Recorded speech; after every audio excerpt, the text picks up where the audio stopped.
যেটার ব্লগ আমি তোমাদের সাথে শেয়ার করবো, সব ডিটেলস দেবো। সো তোমরা ভিডিওটা দেখো। অ্যান্ড আমি খুব এক্সাইটেড আজকে আমরা যেখানে যাচ্ছি। এখন এই জায়গাটা রিভিল করবো না, গিয়ে শীতকাল মানেই ঘুরতে যাওয়া, একটু ঘুরতে যাব। ডিসেম্বর জানুয়ারি মাসটাতেই মানুষরা, আমরা কলকাতার বা ওয়েস্ট বেঙ্গলের বাসিন্দার লোকজন একটু ঘুরতে পছন্দ করি। আর এইবারের শীতকালেও আমিও ঠিক বেরিয়ে পড়লাম এরমই একটা জায়গায়, জায়গাটার নাম তোমরা জানতেই পারবে, আমি বলবো।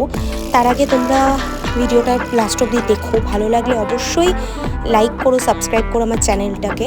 আর আশা করি তোমাদের এই ভিডিওটা ভালো লাগবে, কারণ এটা একটা এটা ঘুরতে যাওয়ার একটা ভ্লগ, যে তোমরা একদিনে ট্রিপে কোথায় কোথায় যেতে পারো। আর আমার এই ব্লগটা কিন্তু ঝাড়গ্রাম ডিস্ট্রিক্টে, আমার পিসির বাড়ি ঝাড়গ্রামে। অনেক ছোটোবেলায় গেছিলাম, তারপরে মাঝে একবার গেছিলাম গরমকালে, বাট ঝাড়গ্রাম বা মেদিনীপুর সাইডে গরমকালে গিয়ে কোনো মজা নেই। তোমরা যদি শীতকালে যেতে পারো তার একটা আলাদাই মজা। তাই ভিডিওটা লাস্ট অবধি দেখো, আমি সব তথ্য, সব ইনফরমেশন ভিডিওটাতে দেওয়া আছে। আর এটা একটা ঘুরতে যাওয়ার, তোমাদের ঘুরতে যাওয়ার মতনই ভিডিও। সো আই হোপ তোমাদের সবার ভালো লাগবে, ভিডিওটা লাস্ট অবধি দেখো।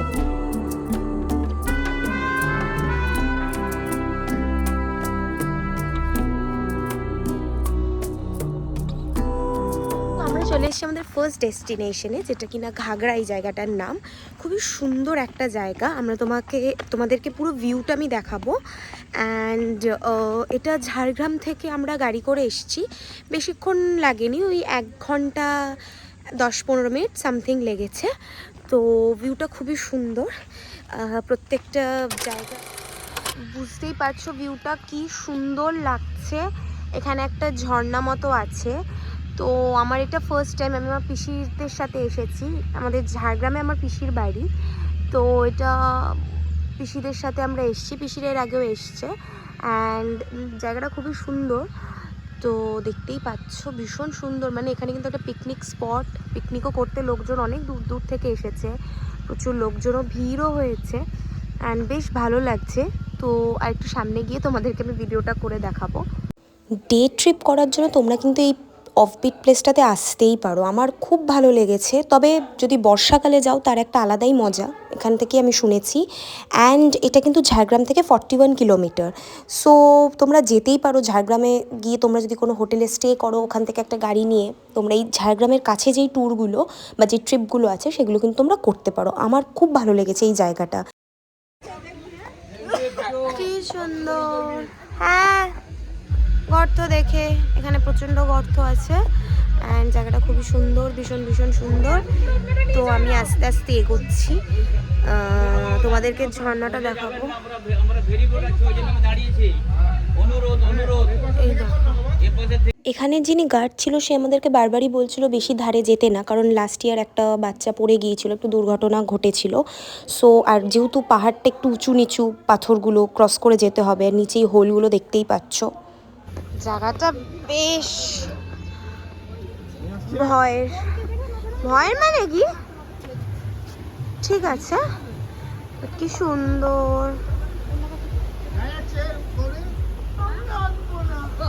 জলে পা ভিজাতে পারলে ভালো হতো। দেখতেই পাচ্ছ ভিউটা তোমরা, দারুণ, জাস্ট দারুণ। জায়গাটা বেশ ভয়ের বলতে আমি গর্তগুলোর কথা বলেছি, কারণ কারোর পা স্লিপ না করে যায়। সো ওটা একটু সবাই যেন দেখে ক্রস করে, আদারওয়াইজ কিন্তু জায়গাটার মতো সুন্দর জায়গা হয় না। ওয়েস্ট বেঙ্গলের ঝাড়গ্রাম ডিস্ট্রিক্টটা কিন্তু খুব ইমপ্রুভমেন্ট হয়েছে এই জায়গাটা। মানে এখানে পিকনিক লোকজন দূর দূর থেকে করতে আসছে পিকনিক। অ্যান্ড এই জানুয়ারি ডিসেম্বর এই মাসগুলো, ফেব্রুয়ারি অবধি এখানে গিয়ে খুব মজা। এখানে ছোট ছোট কিছু দোকানও আছে, চায়া বিস্কিট তোমরা পেয়ে যাবে। অ্যান্ড এখানে খেতেও পারবে, খাবারেরও দোকান ইনফ্যাক্ট ছিল। তো আমার খুব ভালো লেগেছে। আর সবথেকে বড় কথা, দীঘা, মন্দারমণি এগুলো তো আমরা গিয়েই থাকি, বাট আমি বলবো একটু নতুন জায়গাতেও যাওয়া উচিত। এবার আমরা একটু খাওয়া দাওয়া করবো এখানে বসে, অ্যান্ড দেন আমরা নেক্সট ডেস্টিনেশনের জন্য রওনা দেব। বাস বা গাড়ি নিয়ে যারা আসবে তাদের কিন্তু এখানে রাখার মতো এনাফ স্পেস আছে গাড়ির। আর এখানে লেডিস অ্যান্ড জেন্টস টয়লেটও আছে, যারা দূর থেকে আসবে ট্রাভেল করে, সেটারও কোনো প্রবলেম কিন্তু হবে না, পরিষ্কার বাথরুম আছে, যেটা তোমরা পে অ্যান্ড ইউজ আর কি। অ্যান্ড আমরা এখানে টিফিন করেছিলাম, ব্রেকফাস্টটা আমরা পিসি বাড়ি থেকে নিয়ে এসেছিলো, অ্যান্ড পিসি আরও পিসির বন্ধুরা গেছিলো, সো আমরা বাড়ি থেকে ব্রেকফাস্ট খাবারটা নিয়ে এসেছিলাম। সো ওখানে বসে আমরা খেয়েছি, তোমরা ওখানে বসেও খেতে পারবে, খাওয়ার জায়গা আছে। অ্যান্ড দেন আমরা আমাদের পরের ডেস্টিনেশনে চলে গিয়েছিলাম। দেখতেই পাচ্ছ এই সর্ষের ক্ষেতটা এত সুন্দর লাগছে। ঘাগড়া ওয়াটারফল দেখার পর আমরা চলে গিয়েছিলাম তারাফেনী ড্যাম দেখার জন্য, যেটা কিনা ওই যাওয়ার পথেই পড়বে। যখন আমরা ঘাগড়া ওয়াটারফল থেকে যাবো ওই যাওয়ার পথেই পড়বে। আর এই জায়গাগুলো কিন্তু সবই বেলপাহাড়িয়া গ্রামের মধ্যে পড়ছে, যেটা ঝাড়গ্রাম ডিস্ট্রিক্টেই পড়ছে। তো আমাদের এখানে দেখার মতো তোমাদের সেরকম কিছু নেই, জাস্ট এই ড্যামের সামনে একটা খাওয়ার দোকান আছে ছোটো মতো, ওখান থেকে কেউ তোমরা ব্রেকফাস্ট না করলে করতে পারো। অ্যান্ড এই ড্যামটা দেখে তোমরা কি বলো তো, এখানে একটু ফটো তুললে, এখানের ভিউটা একটু দাঁড়িয়ে খানিকক্ষণ দাঁড়িয়ে গল্প করে একটু এনজয় করলে, এই সব জায়গাগুলোই কিন্তু শীতকালের চেয়েও বর্ষাকালের জন্য খুব ফেমাস। বেলপাহাড়িয়া গ্রামে তোমরা এই দুটি জায়গা ছাড়া আরও জায়গায় যেতে পারো, যেরকম গাদরাসিনি হিল, তারপর কেটকি লেক, লাল জল কেভ, এরকম আরও অনেক জায়গা আছে, তোমরা এইগুলোতে সাইড ট্যুর করতে পারো। জল ওই যে দেখছো না যে চাতাল করা আছে, ওই জল একদম চাতালের পরে মানে ওখানে হলে সে একদম ভেসে চলে যাবে, মরে যাবে। ওগুলো কি খুলে যায় তখন?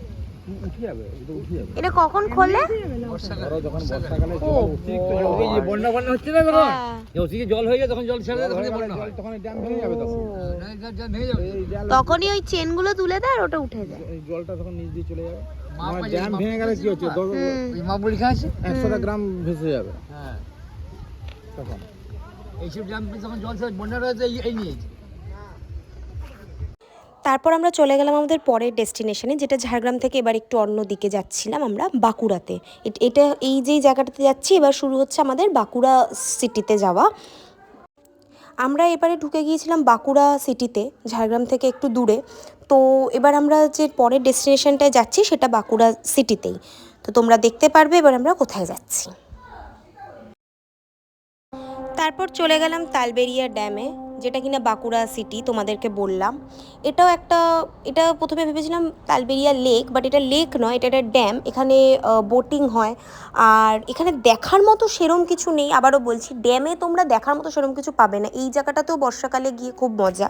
তো আমরা যেহেতু গাড়ি করে গেছিলাম, এখানে আবার গাড়ি আটকে কিছু ওই পারমিশন নিতে হয়, সেটার জন্যই সব গাড়িগুলোকে আটকে ছিল। তো জায়গাটা ভালো লাগবে, ভিউটা খুব সুন্দর, মানে আমার ভিউটা খুবই ভালো লাগছিলো। তালবেরিয়া ড্যামটাকে কিন্তু ঝিলিমিলিও বলে থাকে। জায়গাটা খুব সুন্দর, ভিউটা খুব সুন্দর। এখানে তোমরা বোটিংও করতে পারো, বাট আমার এখানে সবথেকে যেটা ভালো লেগেছে সেটা হচ্ছে এখানকার পেয়ারা মাখা। উফ, দারুণ খেতে। তোমরা কিন্তু এই জায়গাগুলোতে এসো, মানে ঝাড়গ্রামে এলে এই ভিউগুলো তোমরা, বা বাঁকুড়ার দিকে গেলে এইখানে এসো, কারণ আমাদের জন্য, এই ট্যুরিস্টদের জন্য এই জায়গাগুলো এত সুন্দর করে করা। আমি আমার পিসামশাইয়ের মুখে শুনেছি আগে নাকি এই জায়গাগুলো সেরকম কিছুই ছিল না, বাট এখন অনেক ইমপ্রুভমেন্ট করেছে ট্যুরিস্টদের জন্য। কাজে এই তোমাদের হাতে খুব কম যদি ছুটির টাইম থাকে, আমি বলবো এই জায়গাগুলোতে আসতে পারো, ভালো লাগবে তোমাদের, সত্যি ভালো লাগবে। বাবাই পেয়ারাগুলো সাই,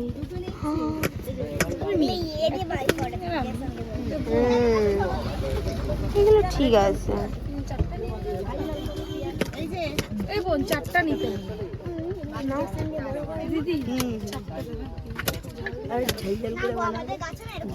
ফার্স্টে আমরা সবাই এখানে একবার করেই পেয়ারা মাখাটা নিয়েছিলাম, বাট এত ভালো মেখেছিল আর এত টেস্টি ছিল যে আমরা সবাই আবার করে নিয়েছিলাম। এখানে পেয়ারা মাখা প্রায় ওই 20 টাকা আর 40 টাকার মতো দাম ছিল। তো এখানে এলে তোমরা অবশ্যই পেয়ারা মাখাটা এনার থেকে খেও, ভালো লাগবে। আর ঠিক তার পাশেই এখানে এরকম একজন বসেছিল, যিনি শিবলিঙ্গ, তারপর পাথরের সব জিনিস বিক্রি করছিল ঠাকুরের। তো এখান থেকেও তোমরা চাইলে কিনতে পারো। আর বুঝতেই পারছো, পেয়ারা খেতে খেতে ভিউটা এনজয় করার আলাদাই মজা, আলাদাই একটা আমেজ, যেটা আমার তো খুবই ভালো লেগেছিল। তালবেরিয়া ড্যাম থেকে মুকুটমণিপুর যেতে 35 কিলোমিটার্স একটা ডিস্টেন্স, যেটা ওই অ্যারাউন্ড 1.25 ঘন্টার মতো লাগে। তো আমরা যেহেতু গাড়ি করে গিয়েছিলাম, মোটামুটি আমাদের ওরকমই টাইম লেগেছিলো, 45 মিনিটস 50 মিনিটসের মতোই লেগেছিলো টাইম। তারপর চলে গিয়েছিলাম মুকুটমণিপুর, যেটা বাঁকুড়া সিটিতেই। অ্যান্ড এখানের তো ভিউটা অন্যই রকম, সেটা ভিডিওতে দেখতেই পাবে। এখানে দেখার বলতে বুঝতেই পারছো, পাহাড়, এই শীতকালে এগুলোই তো ভিউয়ের মজা, যেগুলো তোমরা উপভোগ করবে। আর এখানে তোমরা ঝাড়গ্রামে স্টে করেও এখানে ট্রিপটা ওয়ান ডে ট্রিপ করতে পারো। বাঁকুড়াতে থাকলে বাঁকুড়া থেকেও তোমরা ট্রিপ করতে পারো। বাঁকুড়াতে অনেক লজ আছে, অনেক হোটেল আছে যেগুলোতে তোমরা স্টে করে ঘুরতে পারো।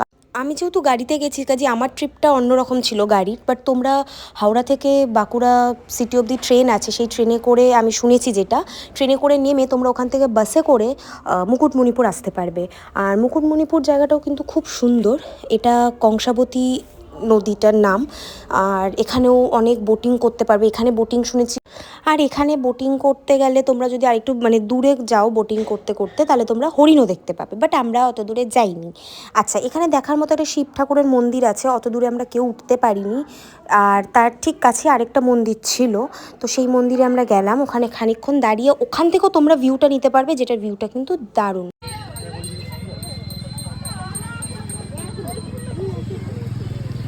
এটা শিব ঠাকুর নয়, এটা কি ঠাকুর জানি না। এটা কি ঠাকুর? এটা কি ঠাকুর? ভৈরবী কালী। আচ্ছা, এটা ভৈরবী কালী ঠাকুর। আমরা ভেবেছিলাম শিব ঠাকুর। আমরা শিব ঠাকুর ভেবেছিলাম, তার কারণ আমরা ভেবেছিলাম এইখানেই লাস্ট মন্দিরটা, বাট এর ওপরে একটা মন্দির আছে যেটা শিব ঠাকুরের মন্দির, ওখানে আমরা যাইনি। তোমরা গেলে ওখানেও যেতে পারো, আর ওটা আরও উঁচু, কাজে ভিউটা আরও ভালো লাগবে। দেখতেই পাচ্ছ এখান থেকে ভিউটা খুব সুন্দর লাগছিল, খুবই সুন্দর লাগছিল। অ্যান্ড মুকুটমণিপুর জায়গাটার নামে আমি আগেও জায়গাটার ব্যাপারে অনেক শুনেছি যে এখানে গেলে খুব ভালো লাগবে, বাট সেদিনকে গেছি অ্যান্ড গিয়ে তো আরোই ভালো লাগছিল। ওখানে অনেক খাবার দোকান ছিল, অনেক ফুচকা, চা, বা ওখানে খাবারের প্রচুর দোকান, এমনি ভেজ নন ভেজের খাবারের প্রচুর দোকান ছিল। আমরা ওখান থেকে একটু ফুচকা খেয়েছিলাম, যদিও আমি খুব বেশি একটা খাইনি, অ্যান্ড ফুচকাটা খুব যে ভালো ছিল তা নয়, তোমরা ফুচকা ছাড়া অন্য খাবারও খেতে পারো। আর হ্যাঁ, গাড়ি করে যদি এখানে যাও মুকুটমণিপুরে, তাহলে কিন্তু তোমাদের ওখানের একটা পারমিশন নিতে হয়। আর পারমিশন নিয়ে তোমরা যখন ভেতর দিকে ঢুকবে, তো ওরা একটা টাইম বলে দেয় যে 1.5 ঘন্টা বা 1.25 ঘন্টার মতো তোমরা ভেতরটায় থাকতে পারবে। তো ওটা যারা গাড়ি নিয়ে যাবে তাদের জন্য। আদারওয়াইজ তোমরা ওখানে টোটো করেও যেতে পারো বা হেঁটেও যেতে পারো। ওখান থেকে কেনাকাটিরও জিনিস ছিল, তোমরা চাইলে কিনতে পারো। আর এই যে ডগোটাকে দেখছো, ও আমার পেছন পেছন ঘুরছিল, কারণ আমি ওকে বিস্কিট দিয়েছিলাম।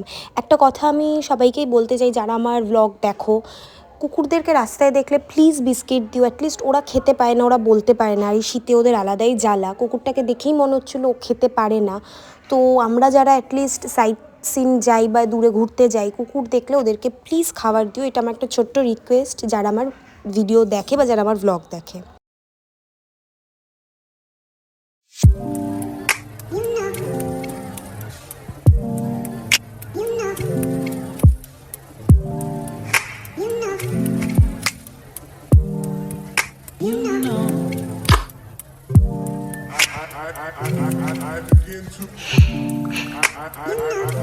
I begin to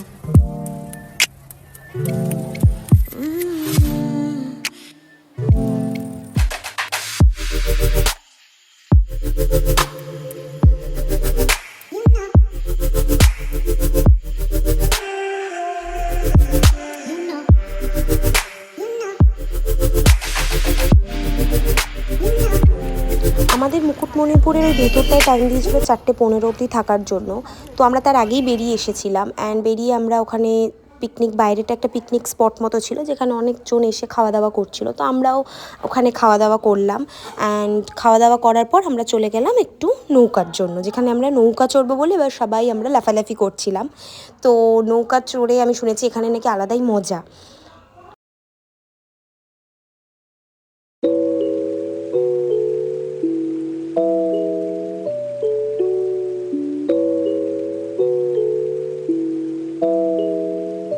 এখানে 2 ধরনের নৌকা ছিল, একটা হাতে ঠেলে নৌকা আর একটা ওই ইলেকট্রিক যেটা জেনারেটর নৌকা। তো আমরা হাতে ঠেলাটাতে উঠেছিলাম, ওটা 50 পার হেড, আর যেটা ইলেকট্রিক সেটাতে 100 ছিল পার হেড।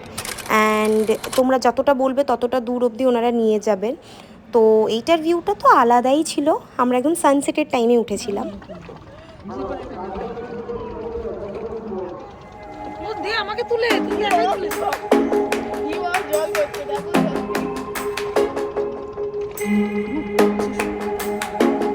এই সুন্দর ভিউটা আমি যতটা পেরেছি ক্যাপচার করেছি তোমাদের জন্য। আর আমি শুনেছি এখানে নাকি বিকেল 4টে আর সকাল 11টা-12টার টাইমে নৌকোর খুব ক্রেজ, মানে খুব ভিড় হয়, লাইন দিয়ে দেখতে হয়। আর এই নৌকো করেই তোমরা কিন্তু একটু এগোলেই ডিয়ার দেখতে পেতে পারো যদি ভাগ্য ভালো থাকে।